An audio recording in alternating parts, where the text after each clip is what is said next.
देखो हलाहल विष से भी इतना नहीं डरना जितना ब्राह्मण के धन से डरना, क्योंकि हलाहल विष पी जाओ गलती से, उस समय से उपचार हो जाए तो प्राण बच सकते। और जहर पीने वाला मरेगा भी तो अकेला मरेगा, पूरा परिवार तो नहीं मरेगा।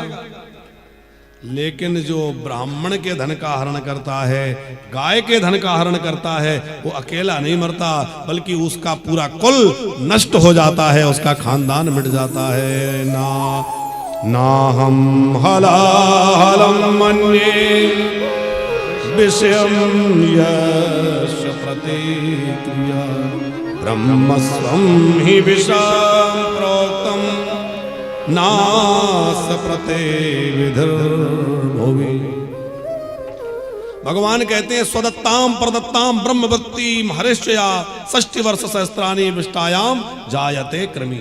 अपने द्वारा दिया हुआ हो या किसी और के द्वारा मिला हुआ हो, ऐसे ब्राह्मण की वृत्ति अथवा धन का जो हरण करता है वो 60,000 वर्षों तक विष्टा का कीड़ा बनता है। केवल ब्राह्मण का ही नहीं, गाय का धन। हमारे गुरुजी कहते हैं तापड़िया जी कि यज्ञ के नाम पर मिला हुआ धन यज्ञ से बच जाए गो सेवा में लगा सकते हैं।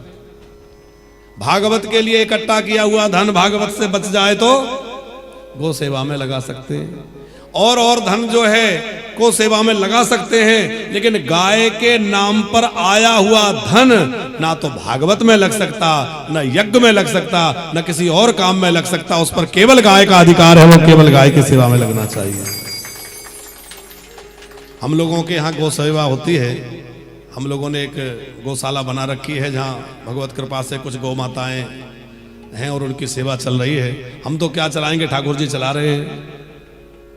पर हम लोग बड़ा सावधानी रखते हैं। हमने अपने कार्यालय में बोल रखा है कि भैया गाय के नाम से जो कुछ भी आए उसका पूरा हिसाब अलग रखो। गाय के निमित्त आया हुआ जो धन है ना तो वो माताएं रह रही हैं उनकी सेवा में लगाओ। हमारे यहाँ लगातार माताओं की सेवा होती है, माताएं रहती हैं, बुजुर्ग रहते हैं। केवल माताएं नहीं बल्कि बुजुर्ग भी रहते हैं। हम कह रखे हैं कि भैया जो गैया के नाम पे आया है वो ना तो बुजुर्गों में लगाओ और ना जो नित्य प्रति साधु सेवा होती है उसमें लगाओ, ना मंदिर में ठाकुर जी की सेवा में लगाओ, बल्कि जो गाय के लिए आया है उसको केवल गाय के सेवा में लगाओ। वो केवल और केवल गाय का है। अभी हम लोग गो हॉस्पिटल बना रहे हैं क्योंकि एक्सीडेंटल और बीमार गायों के लिए अभी उतनी बढ़िया व्यवस्थाएं नहीं है। राजन जी, जब कोरोना महामारी निकली तो आपको शायद जानकारी में होगा कि उसके ठीक बाद गायों के ऊपर एक महामारी आई थी, लंपी नाम की बीमारी, जिसमें गाय के शरीर में फपोले से हो जाते थे, गड्ढे हो जाते थे, उसमें कीड़े हो जाते थे। उस समय हम वृंदावन में पहुंचे ही थे, कोरोना काल में हम वृंदावन पहुंचे। तो उस समय अलग अलग गौशालाओं में जाके हम लोग चारा वितरण करते थे, जो अभी भी समय समय पे जाते हैं। जैसे कोई विशेष पर्व या कोई अवस्था ऐसा समय होता है तो जो ऐसी गौशालाएं ब्रज की हैं जहाँ गौवंश तो बहुत है पर उतना वहाँ आय की स्रोत नहीं है, वहाँ व्यवस्था नहीं है, तो हम लोग वहाँ भूसा चारा जो समय पे होता है भिजवाते हैं। तो उस समय भी हम जाते थे तो उस समय हमने देखा कि बड़ी मात्रा में, बड़ी संख्या में गौवंश उस बीमारी से पीड़ित है, लेकिन उसके इलाज के लिए बहुत अच्छे इंतजाम नहीं थे। हम लोगों के ऊपर कोरोना महामारी आई तो भगवत कृपा से इलाज की पर्याप्त व्यवस्था थी। बहुत लोगों ने जान गंवाई, लेकिन फिर भी समय रहते बीमारी को कंट्रोल कर लिया गया। लेकिन गाय के ऊपर जब लंपी नाम की बीमारी आई तो बढ़िया इंतजाम नहीं थे और कितनी गौ माताओं ने जो है तड़प तड़प के प्राण त्यागे। तो उसी स्थिति को देख करके फिर हमारे मन में निश्चय हुआ कि अब हम लोग गौशाला नहीं, गो हॉस्पिटल प्रमुख रूप से बनाएंगे। पहले तो हम गौशाला बनाने की तैयारी में थे, पर हमने कहा गौशाला तो बनाए पर गौशाला से ज्यादा महत्वपूर्ण गो हॉस्पिटल है। तभी से संकल्प मन में आ गया और फिर धीरे धीरे उसमें लगे रहे। अब भगवत कृपा से शेड का निर्माण हो गया है।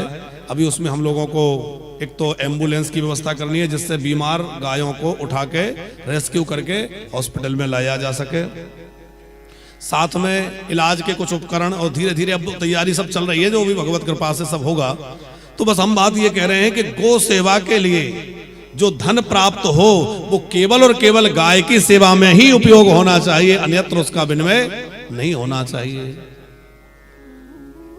गाय का धन, ब्राह्मण का धन मंदिर का धन, साधु संतों का धन, ऐसा कोई धन गलती से भी हमारे उपयोग में आ जाए तो वह हमारे विनाश का कारण बनता है। इसलिए जीवन में बड़ा सावधानी रखिएगा। आगे बड़ी सुंदर कथा है कि बलराम जी ने ब्रज की यात्रा करी, 2 महीना वृंदावन में रहे। पौंड्रक नाम का एक राजा था जिसको भगवान बनने की सनक लग गई। वो कहता था मैं ही वासुदेव हूं। उसने नकली 4 हाथ बना लिए, 2 तो थे, 2 नकली बना लिए। भगवान गरुड़ जी पे बैठते, उसने नकली गरुड़ बना लिया, कृत्रिम। किसी ने कहा वो तो नीले नीले हैं, तो इसने भी नील पोत लिया। और वैसे ही नाटक करता द्वारिकाधीश को निमंत्रण वो भेज दिया कि भाई मैं असली हूं, तुम नकली हो। भगवान बहुत हंसे कि भाई असली मिल गए, चलो देखावे। और जैसे ही भगवान आए तो वो बोला कि मैं असली हूं, तुम ये शंख चक्र छोड़ो। भगवान ने कहा छोड़े, बोले छोड़ो। तो भगवान ने चक्र छोड़ा और वो चक्र गया और उसका गर्दन, अब उसको भगवान के हाथ से मृत्यु तो मिली पर उसका उद्धार हो गया और वह भगवान के स्वरूप को प्राप्त कर लिया। क्यों?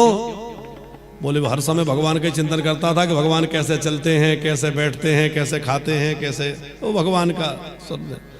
अच्छा, हम एक बात बार बार कथाओं में कहते हैं तापड़िया जी कि भगवान बनने का मत सोचो। भगवान ने इंसान बनाया है तो इंसान बनने की सोचो कि पहले हम इंसान तो बन जाएं।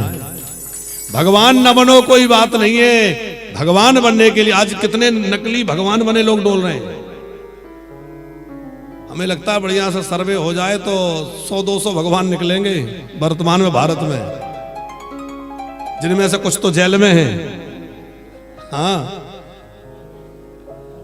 हम किसी की अवहेलना तो नहीं करना चाहते, पर हम इतना ही कहना चाहते हैं कि भैया भगवान मत बनो, भगवान को भगवान रहने दो और हम भगवान के भक्त बने रहें और एक अच्छा इंसान बन जाएं।